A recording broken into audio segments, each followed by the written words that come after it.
Hi guys, Nikki here. So I recently preserved and framed some spider webs for the Curiosity Shop, and I had a lot of people ask me how I went about doing this. So since it's such a gorgeous fall day, I decided to go for a little walk and show you guys what I did. Harvey here decided to keep me company on my trek through the woods. And here's what I brought along with me. Some spray adhesive, some green spray paint, because it's UV reactive, and just some plain black, almost cardstock style paper. I found this shoulder bag to be super handy for packing everything around. And we're off on the hunt. A good time of day to do it is early in the morning when things are still dewy, or late afternoon when the sun is starting to go down, because they're super hard to see. It was a little bit cloudy today, so that made things kind of difficult, but I was still able to get a little bit of sunlight and saw a few little strands of web glimmering. So I followed that, and sure enough, there was a spider web nearby. So you can kind of see it here just a little bit, and I'm also checking to make sure that nobody's home. So no spiders were harmed in the making of this video.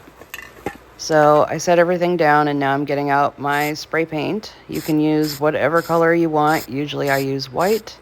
And then you stand probably 2-3 feet back, and I just use little spurts because they're very delicate and you want to be gentle. I unfortunately destroyed many a web during my first attempts, but this one's looking pretty good so far. So here's a second web I found during my little hike. No spiders in it, but a couple of gnats are hanging out. But I suppose that just adds character. Once I've finished with the front side, I always spray the back side as well. Super carefully, from a distance, of course. You don't want to overdo it, so sometimes I will wait a minute for it to dry a little bit and then hit it again. Once you can really see the web, just let it dry for a minute or so while you get out your spray adhesive. I found the white paint to be much more vivid, but I wanted to try a UV reactive one this time. So then get out your adhesive and just spray one side of the web, the side that you want to stick to your paper. Some people use hairspray, but we had this in the garage and I tried it, and I like it quite a bit better actually. Super gentle from a distance.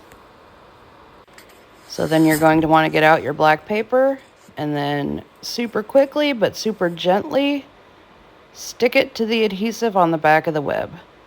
I'm doing this one-handed, so I kind of botched this one, but it still looks pretty cool. It'll look nice when it's framed and sealed.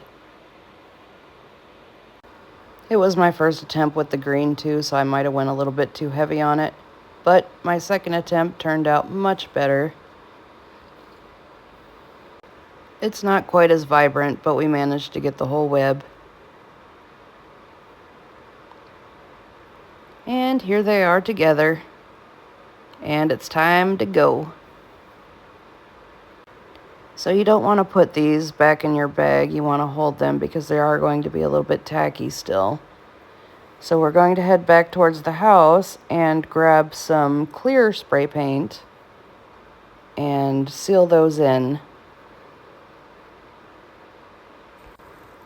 But not before Harvey shows us her own treasure.